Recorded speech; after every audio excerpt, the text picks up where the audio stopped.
Hello students, welcome to MOS classes. आज हम 8th class science NCERT के chapter number 6 combustion and flame के questions and answers को discuss करेंगे। इस चैप्टर के क्वेश्चंस एंड आंसर्स को समझने से पहले हम आपको ये सजेस्ट करेंगे स्टूडेंट्स कि आप एमओएस क्लास 8 साइंस के इस चैप्टर की कीवर्ड्स वाली वीडियो को जरूर देखें। उस वीडियो को देखने के बाद आपके लिए इस चैप्टर के क्वेश्चंस एंड आंसर्स को समझना बहुत ईजी हो जाएगा। फर्स्ट क्वेश्चन में हमसे कहा गया है list conditions under which combustion can take place. याद रखिएगा स्टूडेंट्स कि कंबस्टन का मतलब होता है जलना, और हमें यह बताना है कि किसी चीज के जलने के लिए कौन सी कंडीशंस जरूरी होती है, कौन सी चीजें जरूरी होती हैं। The conditions under which combustion can take place are as follows. अब हम देखेंगे स्टूडेंट्स कि किसी चीज के जलने के लिए कौन कौन सी चीजों का होना जरूरी होता है। तो सबसे पहले है प्रेजेंस ऑफ ऑक्सीजन। याद रखिएगा स्टूडेंट्स कि किसी भी चीज के जलने के लिए ऑक्सीजन का होना जरूरी होता है। उसके बाद है प्रेजेंस ऑफ फ्यूल, यानी कि किसी भी चीज के जलने के लिए फ्यूल का होना भी जरूरी होता है। फ्यूल जैसे कि डीजल, पेट्रोल, केरोसिन। और उसके बाद है इग्निशन टेम्परेचर। याद रखिएगा स्टूडेंट्स कि कोई भी चीज तभी जलती है जब उस चीज का टेम्परेचर उसके इग्निशन टेम्परेचर के बराबर आ जाता है।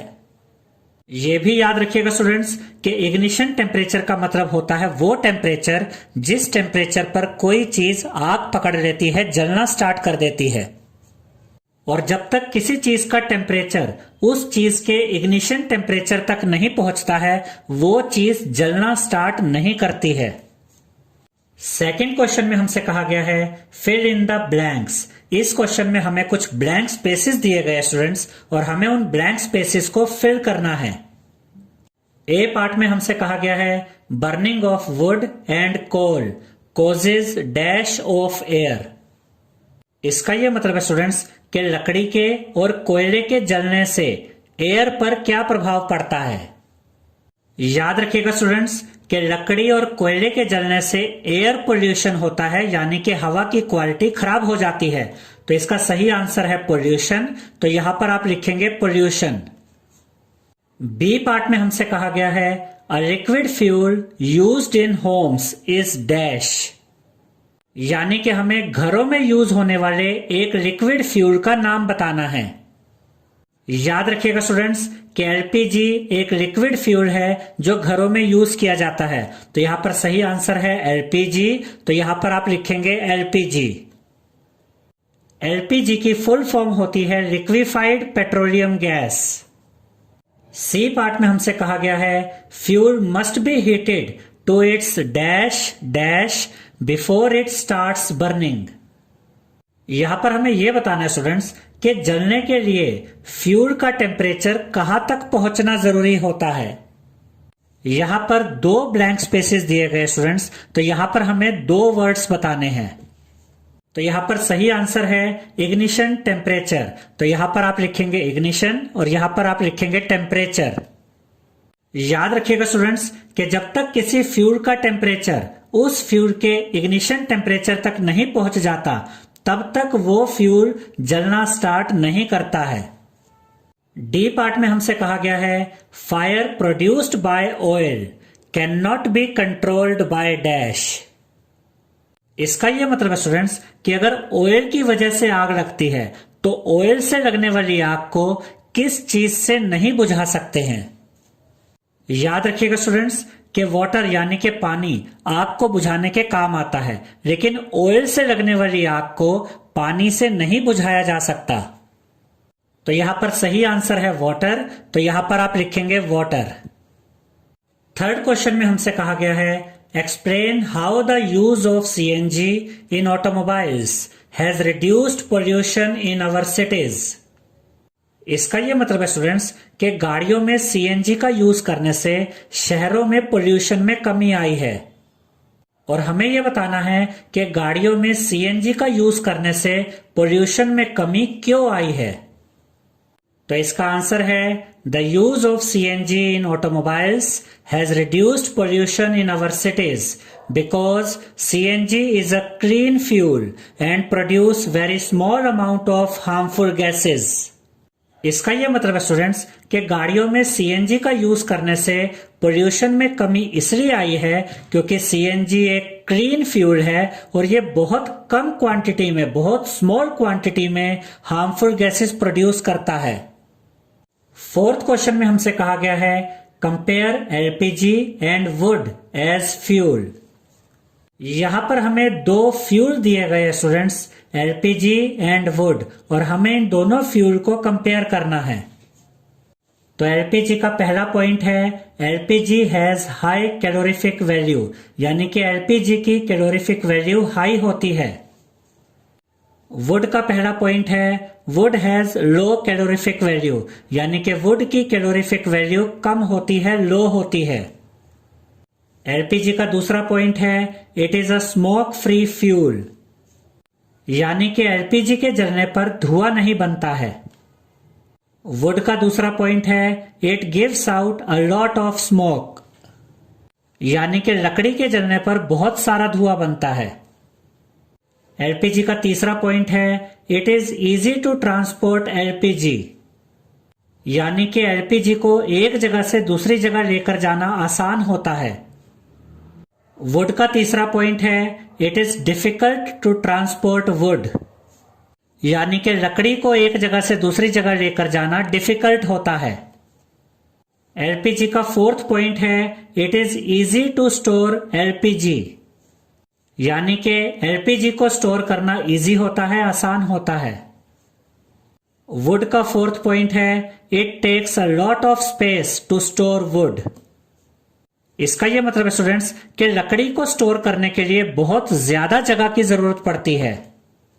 एलपीजी का फिफ्थ पॉइंट है LPG has low ignition temperature, यानी कि एलपीजी का इग्निशन टेम्परेचर कम होता है। वुड का फिफ्थ पॉइंट है would has high ignition temperature, यानी कि लकड़ी का इग्निशन टेम्परेचर हाई होता है, ज्यादा होता है। तो अब हम कह सकते हैं स्टूडेंट्स कि as a fuel LPG wood के मुकाबले बेटर फ्यूल है। फिफ्थ क्वेश्चन में हमसे कहा गया है गिव रीजंस, और ए पार्ट में हमें दिया गया है water is not used to control fires involving electrical equipment. इसका यह मतलब है स्टूडेंट्स कि इलेक्ट्रिकल इक्विपमेंट की वजह से जो आग लगती है, यानी कि बिजली के उपकरणों से जो आग लगती है, उस आग को बुझाने के लिए पानी का यूज क्यों नहीं किया जाता। तो इसका आंसर है water is good conductor of electricity. इसका यह मतलब है स्टूडेंट्स कि water good conductor of electricity होता है, यानी कि वाटर अपने अंदर से इलेक्ट्रिसिटी को फ्लो होने देता है। It conducts electricity and may result electric shock. इसका यह मतलब है स्टूडेंट्स कि वाटर इलेक्ट्रिसिटी को कंडक्ट करता है, यानी कि वाटर इलेक्ट्रिसिटी को अपने में से फ्लो होने देता है, और अगर आप इलेक्ट्रिसिटी की वजह से लगने वाली आग को वाटर से बुझाने की कोशिश करते हैं तो आपको इलेक्ट्रिक शॉक लग सकता है। बी पार्ट में हमसे कहा गया है LPG is a better domestic fuel than wood. याद रखिएगा स्टूडेंट्स कि डोमेस्टिक फ्यूल का मतलब होता है वो फ्यूल जो घरों में यूज किया जाता है, और हमें यह बताना है कि एलपीजी वुड के कंपैरिजन में बेटर डोमेस्टिक फ्यूल क्यों है। तो इसका आंसर है LPG has more calorific value and produces no pollution. इसका यह मतलब है स्टूडेंट्स कि एलपीजी की कैलोरीफिक वैल्यू ज्यादा होती है और एलपीजी पोल्यूशन भी प्रोड्यूस नहीं करता। यह भी याद रखिएगा स्टूडेंट्स कि लकड़ी की कैलोरीफिक वैल्यू कम होती है और लकड़ी को जलाने से बहुत पोल्यूशन होता है। So it is better domestic fuel than wood. तो अब हम कह सकते हैं स्टूडेंट्स कि एलपीजी वुड के कंपैरिजन में बेटर डोमेस्टिक फ्यूल है, क्योंकि एलपीजी की कैलोरीफिक वैल्यू ज्यादा होती है और एलपीजी पोल्यूशन भी प्रोड्यूस नहीं करता है। सी पार्ट में हमसे कहा गया है paper by itself catches fire easily whereas a piece of paper wrapped around an aluminium pipe does not।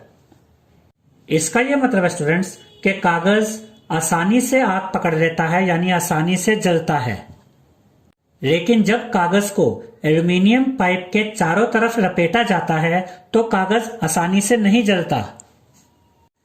ऐसा क्यों होता है? याद रखिएगा स्टूडेंट्स कि कोई भी चीज तभी जलती है जब उस चीज का टेम्परेचर उस चीज के इग्निशन टेम्परेचर तक पहुंच जाता है। कागज का इग्निशन टेम्परेचर कम होता है तो कागज जल्दी आग पकड़ता है, जल्दी जलता है। और जब कागज को एल्यूमीनियम पाइप के चारों तरफ लपेटा जाता है तो एल्यूमीनियम कागज की हीट को एब्जॉर्ब कर लेता है। और जब आप एल्यूमीनियम पाइप के चारों तरफ लिपटे कागज को जलाने की कोशिश करते हैं तो कागज को जलने के लिए अपने इग्निशन टेम्परेचर तक पहुंचने में ज्यादा समय लगता है, जिसकी वजह से एल्यूमीनियम पाइप के चारों तरफ लिपटा कागज देर से जलता है। अब देखिए स्टूडेंट्स, इस आंसर में भी यही लिखा गया है, the ignition temperature of paper is less so it catches fire easily. यानी कि पेपर का इग्निशन टेम्परेचर कम होता है इसलिए पेपर जल्दी आग पकड़ लेता है, जल्दी जलता है। It does not catch fire when wrapped around aluminium pipe because aluminium absorbs the heat, so paper takes more time to reach its ignition temperature। ये हम आपको ऑलरेडी समझा चुके हैं स्टूडेंट्स कि जब आप पेपर को एल्यूमीनियम पाइप के चारों तरफ लपेट देते हैं तो एल्यूमीनियम पेपर की हीट को एब्जॉर्ब कर लेता है और पेपर को जलने के लिए अपने इग्निशन टेम्परेचर तक पहुंचने में ज्यादा समय लगता है। और इसी वजह से एल्यूमीनियम पाइप के चारों तरफ लिपटा कागज देर से जलता है। याद रखिएगा स्टूडेंट्स कि किसी चीज का इग्निशन टेम्परेचर वो टेम्परेचर होता है जिस पर वो चीज आग पकड़ लेती है, जलना स्टार्ट कर देती है। 6th क्वेश्चन में हमसे कहा गया है make a labelled diagram of a candle flame. यानी कि आपको कैंडल फ्लेम का डायग्राम बनाना है और उसे लेबल भी करना है। कैंडल फ्लेम का डायग्राम आपकी एनसीईआरटी बुक में दिया गया स्टूडेंट्स, तो हम उसी डायग्राम की मदद से आपको कैंडल फ्लेम के बारे में समझाएंगे। अब हम इस डायग्राम की मदद से कैंडल फ्लेम के बारे में समझेंगे स्टूडेंट्स। यहाँ पर आप देख सकते हैं कि एक वैक्स कैंडल है और यहाँ पर इस जलती हुई कैंडल की फ्लेम है। अब ध्यान से देखिए स्टूडेंट्स कि इस फ्लेम का जो सबसे अंदर वाला पार्ट है इसके लिए यहाँ पर लिखा हुआ है लीस्ट हॉट, यानी कि ये पार्ट फ्लेम का सबसे कम गर्म पार्ट होता है क्योंकि यहाँ पर ऑक्सीजन की सप्लाई बहुत कम होती है। और इसी पार्ट के लिए यहाँ पर लिखा हुआ है inner most zone of unburnt wax vapours black. Flame के इस पार्ट को फ्लेम का इनर मोस्ट जोन भी कहते हैं और फ्लेम के इस पार्ट में ऑक्सीजन की एब्सेंस की वजह से वैक्स वेपर्स जलते नहीं हैं और फ्लेम का ये पार्ट ब्लैक होता है। अब फ्लेम के इस बीच वाले पार्ट को देखिए स्टूडेंट्स, यहां पर लिखा गया है मॉडरेटली हॉट, यानी कि फ्लेम का ये बीच वाला पार्ट मॉडरेटली हॉट होता है, ना तो ये बहुत ज्यादा गर्म होता है ना बहुत ज्यादा ठंडा होता है। और फ्लेम के बीच वाले पार्ट के लिए ही यहां पर लिखा हुआ है middle zone of partial combustion yellow. इसका यह मतलब है स्टूडेंट्स कि फ्लेम के बीच वाले पार्ट में जो वैक्स वेपर्स होते हैं ये पार्शियली जलते हैं, पूरी तरह से नहीं जलते। और फ्लेम का बीच वाला पार्ट येलो कलर का होता है। अब हम कैंडल फ्लेम का सबसे बाहर वाला पार्ट देखेंगे। यहां पर आप देख सकते हैं स्टूडेंट्स कि सबसे बाहर वाले पार्ट के लिए यहां पर लिखा हुआ है हॉटेस्ट पार्ट, यानी कि कैंडल फ्लेम का सबसे बाहर वाला पार्ट सबसे हॉटेस्ट पार्ट भी होता है, यानी कि सबसे गर्म पार्ट होता है। और इसी पार्ट के लिए यहां पर लिखा हुआ है outer zone of complete combustion blue, यानी कि कैंडल फ्लेम के आउटर पार्ट में वैक्स वेपर्स पूरी तरह से जल जाते हैं। और कैंडल फ्लेम का सबसे बाहर वाला पार्ट यानी कि आउटर जोन ब्लू कलर का होता है। तो इस डायग्राम में हमने ये समझा स्टूडेंट्स कि फ्लेम का सबसे बाहरी पार्ट यानी कि आउटर जोन पार्ट सबसे गर्म पार्ट होता है और फ्लेम का मिडल जोन पार्ट यानी कि अंदर वाला पार्ट मॉडरेटली हॉट होता है, यानी कि ना तो बहुत ज्यादा गर्म होता है ना बहुत ज्यादा ठंडा होता है। और फ्रेम का इनर मोस्ट जोन यानी कि फ्रेम का सबसे अंदर वाला पार्ट फ्रेम का सबसे कम गर्म पार्ट होता है। 7th क्वेश्चन में हमसे कहा गया है name the unit in which the calorific value of a fuel is expressed. यानी कि हमें यह बताना है स्टूडेंट्स कि किसी फ्यूल की कैलोरीफिक वैल्यू को किस यूनिट में एक्सप्रेस किया जाता है, शो किया जाता है। तो इसका आंसर है the calorific value of a fuel is expressed in a unit called kilojoules per kg. इसका यह मतलब है स्टूडेंट्स कि किसी फ्यूल की कैलोरीफिक वैल्यू को आप किलोजूल्स पर केजी में एक्सप्रेस करते हैं और किलोजूल्स पर केजी को आप केजे अपॉन केजी भी लिख सकते हैं। किलोजूल्स यानी कि केजे, पर केजी यानी कि अपॉन केजी। 8th क्वेश्चन में हमसे कहा गया है explain how CO2 is able to control fires. इसका यह मतलब है स्टूडेंट्स कि हमें यह बताना है कि CO2 यानी कि कार्बन डाइऑक्साइड फायर को कैसे कंट्रोल करती है, आग को कैसे बुझाती है। तो इसका आंसर है CO2 forms a blanket around fire due to which supply of air oxygen is stopped।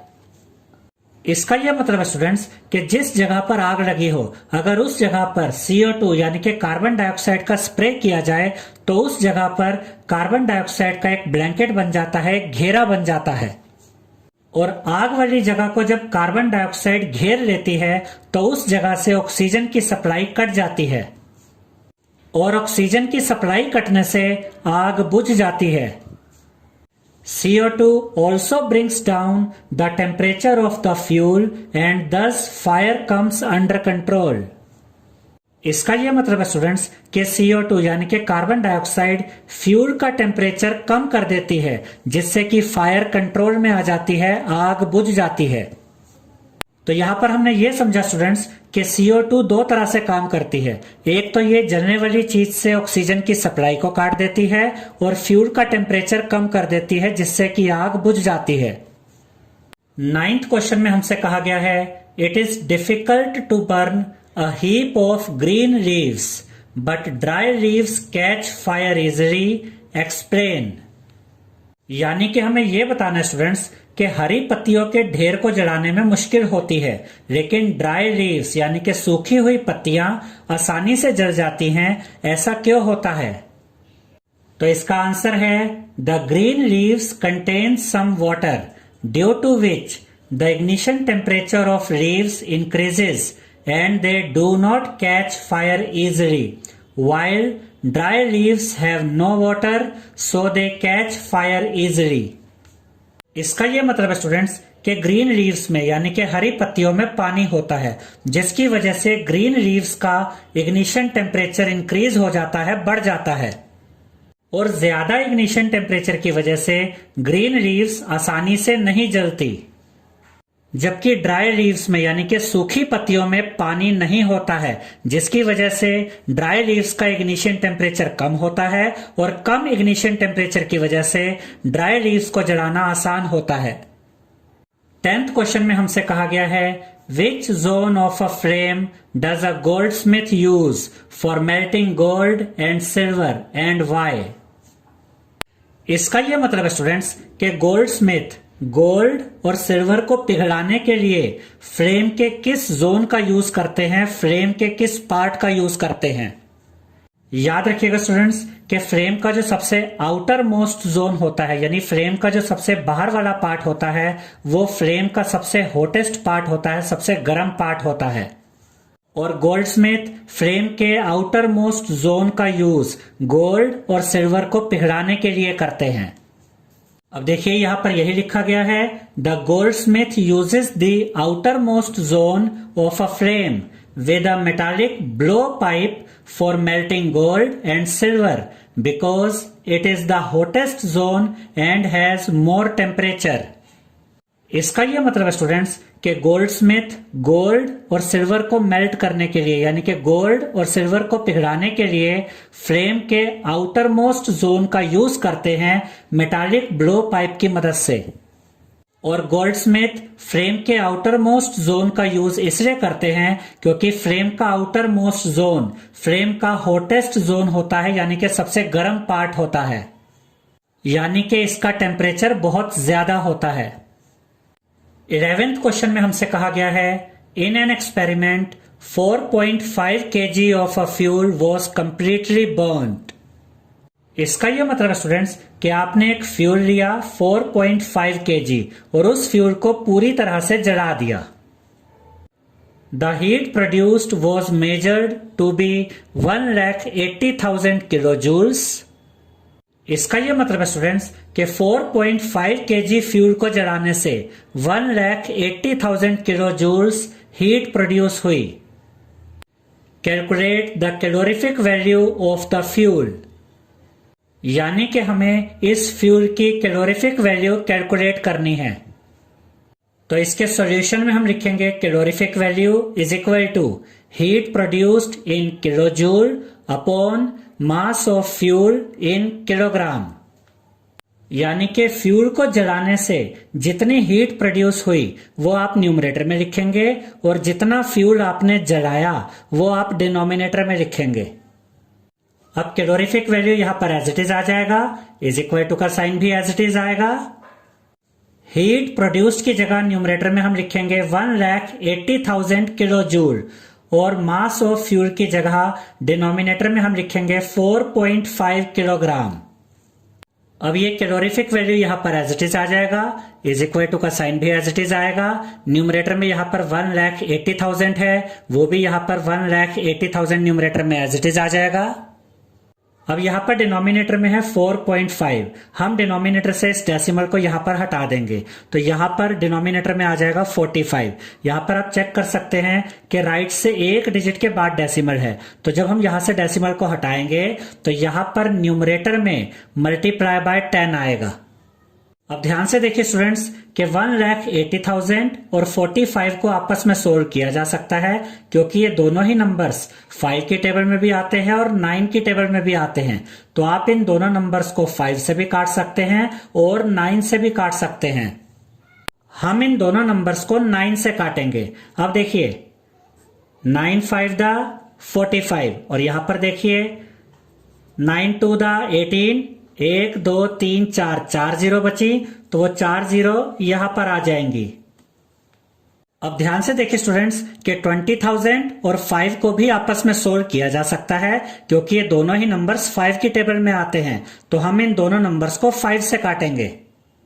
अब देखिए 5 1 दा 5 और यहां पर देखिए 5 4 दा 20, 1 2 3 जीरो बची तो वो 3 जीरो यहां पर आएंगी। अब यहां पर बचा 4,000 मल्टीप्लाई बाय 10। जब आप 4,000 को मल्टीप्लाई करेंगे 10 से तो आपको मिलेगा 40,000। तो यहां पर आप लिखेंगे 40,000 किलो जूल अपॉन केजी, यानी कि इस फ्यूल की जो कैलोरीफिक वैल्यू है वो 40,000 किलो जूल पर केजी है। 12th क्वेश्चन है can the process of rusting B called combustion? Discuss, यानी कि हमें यह बताना है कि क्या रस्टिंग को कंबस्टन कह सकते हैं। रस्टिंग का मतलब होता है जंग लग जाना, तो क्या जंग लग जाने को कंबस्टन कह सकते हैं? तो इसका आंसर है no. The process of rusting can not be called combustion because in this process no heat and light is produced. इसका यह मतलब है स्टूडेंट्स कि रस्टिंग को कंबस्टन नहीं कह सकते हैं क्योंकि जब रस्टिंग होती है तो उसमें ना तो हीट प्रोड्यूस होती है और ना ही लाइट प्रोड्यूस होती है। 13th क्वेश्चन में हमसे कहा गया है Abida and Ramesh were doing an experiment in which water was to be heated in a beaker. इसका यह मतलब है स्टूडेंट्स कि अबीदा और रमेश एक एक्सपेरिमेंट कर रहे थे जिसके लिए उन्हें बीकर में पानी को गर्म करना था। अबीदा kept the beaker near the wick in the yellow part of the candle flame। इसका यह मतलब है स्टूडेंट्स कि अबीदा ने बीकर को कैंडल फ्लेम के येलो पार्ट के पास रखा। Ramesh kept the beaker in the outermost part of the flame। यानी कि रमेश ने बीकर को फ्रेम के आउटर मोस्ट पार्ट में रखा। Whose water will get heated in a shorter time? यानी कि हमें यह बताना है स्टूडेंट्स कि किसका पानी पहले गर्म होगा, अबीदा का या रमेश का। हम जानते हैं स्टूडेंट्स कि फ्रेम का आउटर मोस्ट जोन यानी कि फ्रेम का आउटर मोस्ट पार्ट फ्रेम का हॉटेस्ट पार्ट होता है, फ्रेम का सबसे गर्म पार्ट होता है। तो रमेश का पानी जल्दी गर्म हो जाएगा क्योंकि रमेश ने अपना बीकर फ्रेम के आउटर मोस्ट पार्ट में रखा है। इसके आंसर में भी देखिए यही लिखा हुआ है, the water heated bye Ramesh will get heated in a shorter time because he kept his beaker in the outermost part of the flame which is the hottest zone of the flame। यानी कि रमेश का पानी जल्दी गर्म हो जाएगा क्योंकि रमेश ने अपने बीकर को फ्रेम के आउटर मोस्ट पार्ट में रखा है और फ्रेम का आउटर मोस्ट पार्ट फ्रेम की हॉटेस्ट जोन होता है यानी कि फ्रेम का सबसे गर्म पार्ट होता है। आई होप स्टूडेंट्स आपको हमारा ये वीडियो पसंद आया होगा। अगर आपको हमारा ये वीडियो पसंद आया है तो इसे लाइक, शेयर और सब्सक्राइब कीजिए। Thank you.